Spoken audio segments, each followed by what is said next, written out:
Hi everyone. तो आज हम कंटिन्यू करेंगे अपनी पॉलिटी की घटना चक्र की सीरीज। ठीक है, तो जो टॉपिक आज हम कर रहे हैं वो है फाइनेंस कमीशन। ठीक है, इसके भी बहुत ज्यादा क्वेश्चंस पूछे गए हैं बहुत सारे एग्जाम्स में। सो हम इसको स्टार्ट करते हैं। Okay, the first thing is article 280 जो है ना कॉन्स्टिट्यूशन का, प्रोवाइड करता है फॉर अ फाइनेंस कमीशन, जो कि कॉन्स्टिट्यूट की जाती है प्रेसिडेंट ऑफ इंडिया के द्वारा। ठीक है, दो चीजें याद रखनी है। आर्टिकल 280 में फाइनेंस कमीशन दिया है, कौन कॉन्स्टिट्यूट करता है? President of India. Every 5th year और at such earlier times as he considers necessary. ठीक है, या तो हर 5 साल में बनाएंगे या उसके पहले बना सकते हैं अगर उनको ठीक लगता है।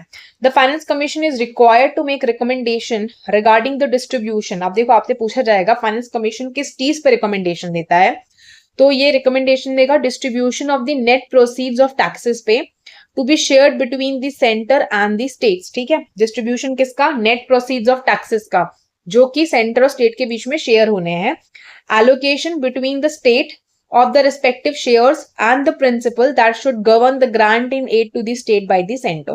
तो states के बीच में कितना शेयर मिलना चाहिए वो, और grants in aid जो है स्टेट को सेंटर के द्वारा कितने मिलने चाहिए वो।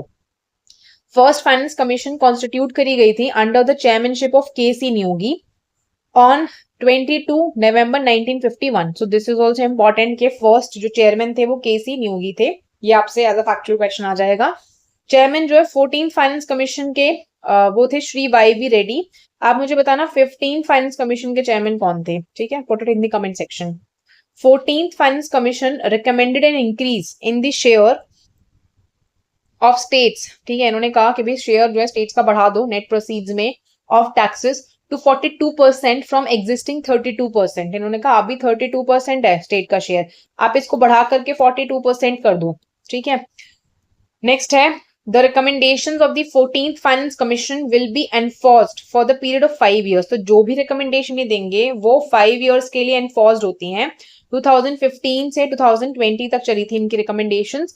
15th finance commission was constituted under the chairmanship of NK. Singh. ठीक है, आपका जवाब आपको यहाँ पे मिल गया। एन.के. सिंह जो है वो चेयरमैन थे 15th फाइनेंस कमीशन के।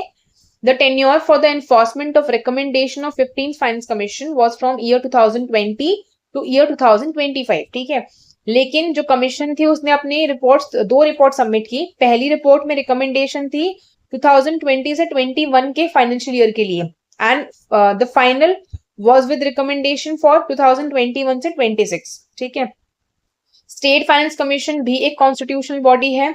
जो फाइनेंस कमीशन है जो कि कॉन्स्टिट्यूट होती है आर्टिकल 280 क्लॉज 1 के अंडर, उसमें एक चेयरमैन और 4 अदर मेंबर्स होते हैं जो कि अपॉइंट होते हैं प्रेसिडेंट के द्वारा। ठीक है, इस चीज पे ना 2023 के यूपीपीसीएस के पेपर में क्वेश्चन आया था मेंबरशिप पे लेके इनकी, तो ये पता होना चाहिए 4 मेंबर्स हैं। अब क्वेश्चन देखिए, जनरली इंडिया में finance commission is appointed for every 5 years। ठीक है, हर 5 साल के लिए होती है। To determine the financial position of the states, to determine the financial position of central government, to determine the financial resources of central government, या to determine share of the states in grants and revenue of the central government। तो इन सब में से आप ये वाला point पढ़कर आए हो। ठीक है, शेयर ऑफ स्टेट्स की तो बात हुई है, ग्रांट्स में और रेवेन्यू में सेंट्रल गवर्नमेंट के, तो डी आंसर है। Then see the explanation. Article 280 constitution का प्रोवाइड करता है formation of the finance commission के लिए after the expiration of every 5th year और at such earlier time as the president considers necessary. और इसके मेन फंक्शन होते हैं सबमिट करना रिकमेंडेशंस को to the president regarding the allocation of net proceeds of taxes union और states के बीच में, and the method of distribution among the taxes. ये मेंशन करा गया है कि जो फर्स्ट फाइनेंस कमीशन थी वो 22 नवंबर 1951 को बनी थी, और चेयरमैन कौन थे? के.सी. न्योगी। देन नेक्स्ट क्वेश्चन देखिए, under the chairmanship under which of the following article is the formation of finance commission let down। ठीक है, तो ये है आर्टिकल 280। 269 नहीं है, 268 नहीं है, 265 नहीं है। देन फाइनेंशियल डिस्ट्रीब्यूशन यूनियन और स्टेट्स में takes place on the basis of recommendation. किसके रिकमेंडेशन के बेसिस पे आप डिस्ट्रीब्यूशन करते हो? Finance commission, inter state council, planning commission या सरकारी कमीशन? तो ये है फाइनेंस कमीशन। देखो, इसमें बाकी के जो कमीशन है ना, ये तीनों इंटर स्टेट और ये प्लानिंग और सरकारें, ये क्या रिकमेंड करते हैं ये भी आपको पता होना चाहिए। ठीक है, अगर आपको पता है तो please put it in the comment section. ठीक है, ये प्रिपेयर कर लेना रिवर्स इंजीनियरिंग के through. Finances are distributed between the centre and state, किसके रिकमेंडेशन पे? सेम क्वेश्चन है। फाइनेंस कमीशन ऑप्शन देखिए, प्लानिंग कमीशन गलत है, पैक गलत है, एनडीसी गलत है। Then next question, Which of the following authorities recommend the principles governing the grants and aid of the revenues to the state out of the CFI? ठीक है, इनमें से कौन सी बॉडी जो है recommend करती है grants and aid जो revenue से आते हैं CFI के? Finance commission, interstate council, union ministry of finance या पैक? So the answer is finance commission. Interstate council नहीं है, मिनिस्ट्री नहीं है फाइनेंस की, और पैक नहीं है. The explanation says finance commission recommends the principle governing the grant and aid of the revenues to state out of the consolidated fund of India. Commission submit करता है अपना रिपोर्ट प्रेसिडेंट को. Then next देखिए, which of the following recommend the principles for sharing of revenues among the union and the state? Again same question, finance commission. interstate council नहीं है, union ministry of finance नहीं है, planning commission नहीं है. Function of finance commission है recommend करना distribution net proceeds का, taxes का यूनियन और स्टेट्स के बीच में. इंटर स्टेट काउंसिल को स्टैब्लिश करा जाता है कोऑर्डिनेशन और कोऑपरेशन के लिए अमंग स्टेट्स. ठीक है, ये देखेंगे कि कोऑर्डिनेशन और कोऑपरेशन स्टेट्स में हो रहा है या नहीं हो रहा है. And main function planning commission का is to allocate resources between centre and states. जो प्लानिंग कमीशन है उसको रिप्लेस करा गया है नीति आयोग के द्वारा, जिसका फुल फॉर्म है national institution for transforming India. Then next देखिए, which of the following institutions will lay down the basic principles for the distribution of the net proceeds of the taxes between union and states? ठीक है, कौन सी institution जो है basic principle बताएगी distribution का? Planning commission, NDC, finance commission या union ministry of finance? Again finance commission. अब इसका आंसर देख लिया आपने, अगले क्वेश्चन पे चलिए. इंडिया में in India taxes on transaction in stock exchange and future markets किस पे लेवाए जाते हैं, किस पे लेवाई करे जाते हैं? ठीक है, मतलब बोल रहे हैं लेवाइड बाय यूनियन या कलेक्टेड बाय स्टेट गवर्नमेंट. तो इसमें सिर्फ ए ठीक है, यूनियन लेवाई करता है, इनको स्टेट गवर्नमेंट कलेक्ट नहीं करता. ठीक है, देखो कुछ टैक्सेस आपको ऐसे याद करने हैं जो यूनियन ने लगाए हैं यूनियन ही कलेक्ट करेगा, या यूनियन ने लगाए हैं स्टेट कलेक्ट करेगा. ठीक है, इस तरीके से. 7th schedule of the constitution distribution of powers के लिए है यूनियन और स्टेट के बीच में. यहाँ पे 3 लिस्ट है इसमें, यूनियन लिस्ट, स्टेट लिस्ट और कॉन्करेंट लिस्ट. ठीक है, हमें पता है इसमें 3 लिस्ट होती है ना, यूनियन की, स्टेट की, कॉन्करेंट लिस्ट. इस क्वेश्चन के हिसाब से जो टैक्स इंपोज करा गया स्टॉक मार्केट पे, फ्यूचर्स मार्केट पे, वो यूनियन लिस्ट को बिलोंग करता है. However article 270 of the constitution में ऐसे टैक्सेस जो होते हैं लिवाइड एंड कलेक्ट करे जाते हैं यूनियन के द्वारा, but assign to the states. ठीक है, लिवाई और कलेक्शन तो कौन कर रहा है? यूनियन ही कर रहा है, लेकिन असाइन किसको कर दिया? स्टेट को कर दिया. Then next question, the function of the finance commission is or are: allow करना withdrawal money का out of the CFI, allocate करना among the states share of proceeds and taxes को, consider करना applications grant and aid के लिए from states, supervise and report करना on whether the union and state governments are levying taxes in accordance with the budgetary provisions. ठीक है, यहाँ पे जो चीज बोली गई वो क्या है कि आप सुपरवाइज करोगे, रिपोर्ट करोगे कि यूनियन और स्टेट गवर्नमेंट्स जो है जो टैक्सेस को लिवाई कर रहे हैं वो अकॉर्डेंस में है या नहीं है बजटरी प्रोविजंस के साथ में. अब देखिए इसके ऑप्शंस चेक करते हैं.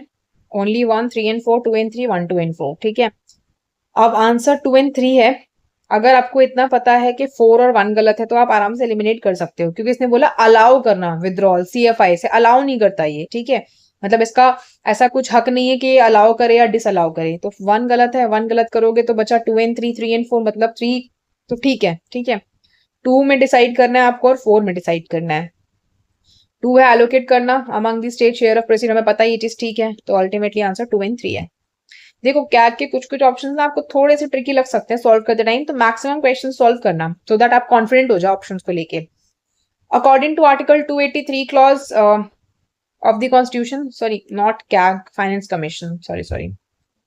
Okay, 283 clause of the constitution, the main function of the commission, finance commission, is to recommend the distribution of the net proceeds of the taxes between union and the states. ठीक है, then to determine the principles which should govern the grants and aid of the revenue to the states out of the CFI. अब देखो यहाँ पे points ऐसे याद कर लो कि पहली बात ये रिकमेंड कर रहा है डिस्ट्रीब्यूशन नेट प्रोसीड्स का. ठीक है, जो भी यूनियन और स्टेट्स के बीच में होने हैं, ये डिटरमाइन कर रहा है प्रिंसिपल जो गवर्न करेगा ग्रांट इन एड को. ठीक है, वो भी स्टेट को मिलेगा, कहां से? CFI से मिलेगा. ये सजेस्ट करेगा उन मेजर्स को जो इंक्रीज करेंगे कंसोलिडेटेड फंड ऑफ स्टेट को, CFS. ठीक है, ये CFI और CFS जहां जहां मैं बोलूंगी ना उसको समझ लो. CFI consolidated fund of India, CFS consolidated fund of state. Okay, so इसने बोला CFS को इंक्रीज करेगा डेवलपमेंट ऑफ लोकल बॉडीज के लिए in the state on the basis of recommendation जो कि फाइनेंस कमीशन ने दिए हैं.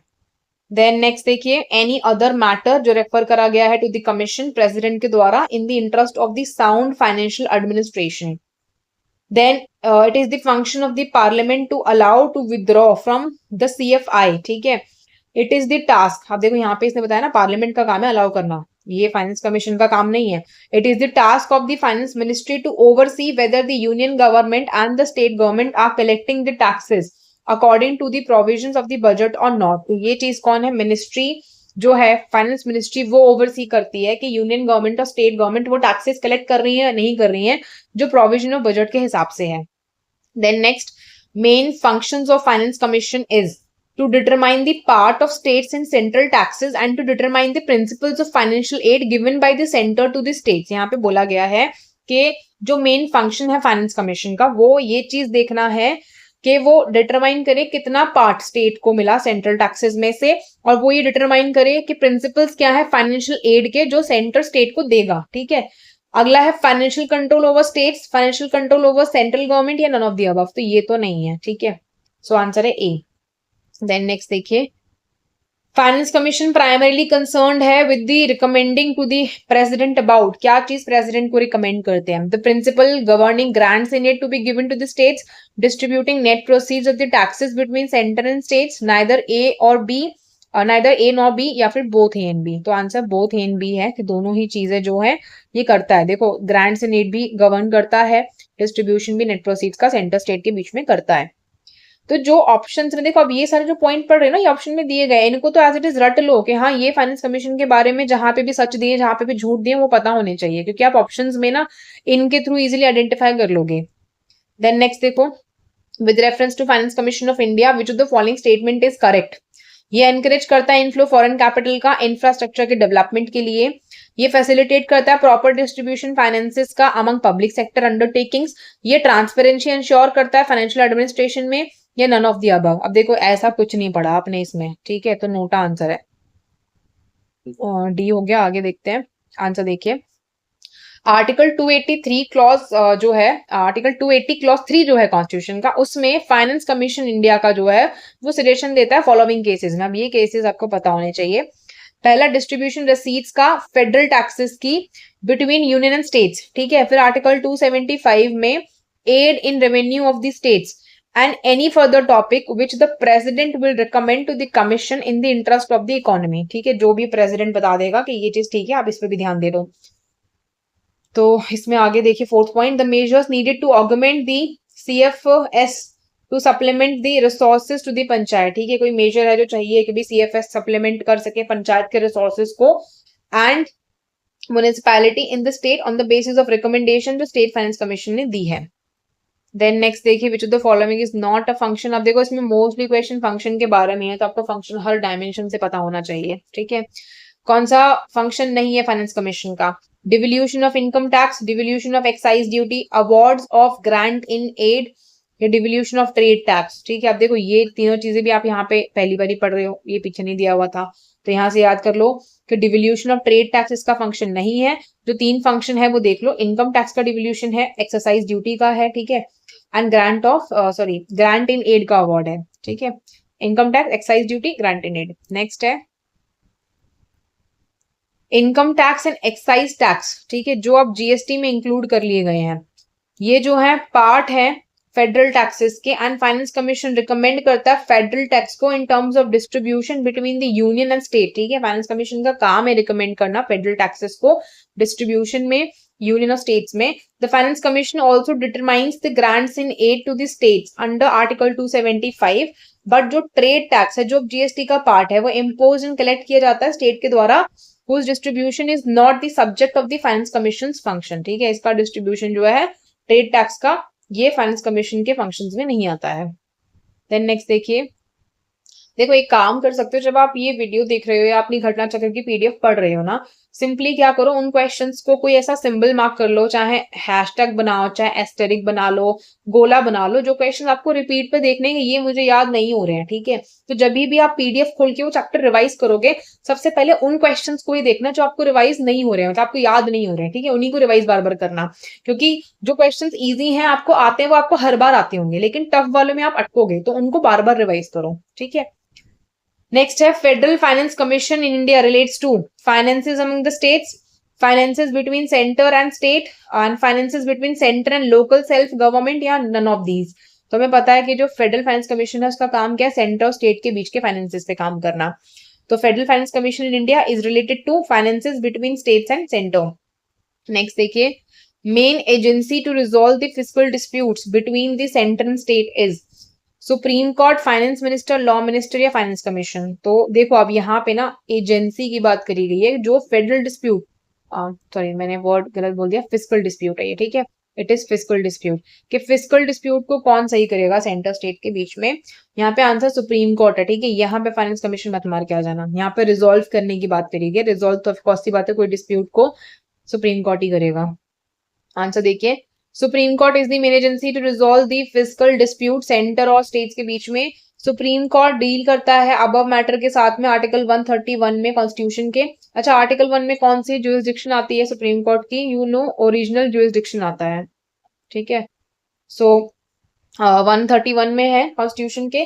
Finance commission core responsibility is to recommend the sharing of taxes centre और स्टेट के बीच में, ठीक है, ये रिस्पॉन्सिबल है रिकमेंड करने के लिए, ये ना यहाँ पे इनके काम को जो रिजोल्व करने नहीं बैठेगा इनके डिस्प्यूट को। Who recommends the distribution of finance between union and the state, तो बोल रहा है ministry of finance, finance commission, RBI या नाबार्ड, तो हमें पता है फाइनेंस कमीशन करता है। देन नेक्स्ट देखिए, स्टेट फाइनेंस कमीशन का असर्शन दिया हुआ है, state finance commission is a constitutional body, हमें पता है ये, ठीक है। यूनियन फाइनेंस कमीशन रिकमेंड नहीं कर सकता फाइनेंशियल असिस्टेंस टू पंचायत, तो यहाँ पे असर्शन रीजन वही ए और आर के बीच में मैंने जैसे बिकॉज लगा के बताया वैसे ट्राई करो कि state finance commission is a constitutional body because union finance commission can not recommend financial assistance to panchayat. अब ये तो ठीक नहीं बैठ रहा ना, ये अपनी जगह ठीक है, लेकिन बिकॉज के साथ ये ठीक बैठ रहा है क्या, नहीं बैठ रहा। और यहाँ पे ये भी चीज देखो कि union finance commission financial assistance नहीं रिकमेंड कर सकता पंचायत को, ठीक है, तो ये सी है, ये गलत है, कर सकता है क्योंकि, तो A is true, R is false, C is the answer. अब देखो article 243 I of the constitution के हिसाब से गवर्नर जो है स्टेट के as soon as may be within 1 year from the commencement of the constitution, जो कि 73rd अमेंडमेंट एक्ट हुआ 1992 का, and thereafter at the expiration of every 5th year एक फाइनेंस कमीशन बना सकते हैं रिव्यू करने के लिए फाइनेंशियल पोजीशन एक पंचायत की, और रिकमेंडेशंस दे सकते हैं गवर्नर को। दस जो स्टेट फाइनेंस कमीशन है वो एक कॉन्स्टिट्यूशनल बॉडी है, ठीक है, एंड 283 क्लॉज एक सेकेंड सॉरी 280 क्लॉज 3 जो है clause B of the constitution वो ले डाउन करता है finance commission to make its recommendation with respect to the panchayat, ठीक है, कि आप पंचायत के हिसाब से भी रिकमेंडेशन दे सकते हो, म्युनिसिपैलिटी के हिसाब से रिकमेंड दे सकते हो on the basis of the recommendations जो कि फाइनेंस कमीशन ने दिए हैं of the state. Then next देखिए, who recommends the governor the principles which should govern, कि क्या डिस्ट्रीब्यूशन होगा स्टेट और पंचायत के बीच में नेट प्रोसीड्स का, जो भी टैक्सेस आए हैं उसका, एंड फीस जो लेवाइबल है स्टेट के द्वारा which may be divided between them. So the answer here lies, answer दिया गया है chief minister, finance minister the state, state finance commission, Zila Parishad, तो हमें पता है स्टेट फाइनेंस कमीशन है ये। नेक्स्ट देखिए, provisions regarding division of taxes between union and the states can be suspended during financial emergency, can be suspended during national emergency, can be suspended under any circumstances, can be suspended only with the consent of a majority of the state legislature। तो अब यहाँ पे answer क्या होगा, ये सिर्फ national emergency के time पे ही सस्पेंड होते हैं, ठीक है, और टाइम पे सस्पेंड नहीं होते। So the answer says provisions article 268 से 279 में relating to the distribution of taxes union और स्टेट्स में can be suspended by the president's order at the time of national emergency subject to a specific notification as required by the order as provided in article 354 clause 1 of the constitution of India, ठीक है, कि जो notification है वो specific modification है उसका जो कि आर्टिकल 354 के तहत चाहिए होता है, और आर्टिकल याद रखना 268 से 279 है इसका, ठीक है, कि कब आप इसका प्रोविजन जो है सस्पेंड कर सकते हो। Who was the chairman of the 12th finance commission, तो ये हम पढ़ चुके हैं, सी रंगाराजन है, ठीक है। इसने एम खुजरो आंसर दिया है, मोंटेक सिंह, केसी पंत दिया है, तो ये फाइनेंस कमीशन में आपको रिकमेंड करूंगी, मतलब मेरा रिकमेंडेशन होगा फाइनेंस कमीशन के चेयरमैन लर्न करने के लिए। फर्स्ट वाला तो कर ही लो, अभी लेटेस्ट जो लास्ट 3 होंगे ना वो उनके नेम्स कर लो, ठीक है, और आपको पूरा पता होना चाहिए कौन सा किस नंबर का है, 12 कौन सा, 13 कौन सा, 14 कौन सा, इस तरीके से। Then Article 280 of the Constitution of India makes provisions for the formation of Finance Commission after the expiration of every 5 years. अभी तक 15 फाइनेंस कमीशन बनी हैं, आपको पता है 16 फाइनेंस कमीशन भी बन चुका है, ठीक है, तो 16 हो जाएगा यहाँ पे। The recommendation made bye 12th finance commission, ये 2005 से 10 के लिए थी। डॉक्टर सी रंगाराजन जो थे फॉर्मर गवर्नर रह चुके हैं आरबीआई के एंड ये चेयरमैन थे उस टाइम कमीशन के। फाइनेंस कमीशन में सिर्फ 4 मेंबर होते हैं अदर देन द चेयरमैन, जिनको प्रेसिडेंट अपॉइंट कर रहे हैं। देन 13 फाइनेंस कमीशन जो है उसके चेयरमैन थे विजय केलकर, जिन्होंने अपना रिपोर्ट 2010 में दिया। Doctor Y V Reddy 14 finance commission के चेयरमैन थे, इनका रिपोर्ट 2015 से 20 में आया था। इन्होंने अपना रिपोर्ट दिसंबर 15 2014 में दे दिया था।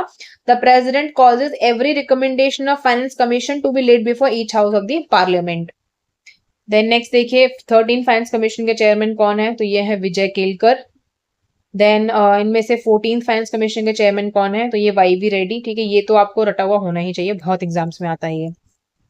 Who has been nominated as chairman of the 15th finance commission, तो यू नो एनके सिंह है, शक्तिकांता दास नहीं है, अशोक लवासा नहीं है, रतन वाताल नहीं है।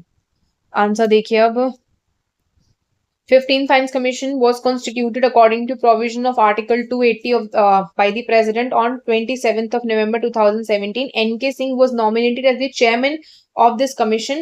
Tenure जो है एनफोर्समेंट के मतलब इनके रिकमेंडेशन के एनफोर्समेंट का 15 फाइनेंस कमीशन का वो 2020 से था, was from the year 2020 to the year 2025, but the commission submitted 2 reports, ठीक है। पहला रिपोर्ट क्या था 2020 से 21 वाले फाइनेंशियल ईयर के लिए था, दूसरा रिपोर्ट 2021 से 26 के लिए था।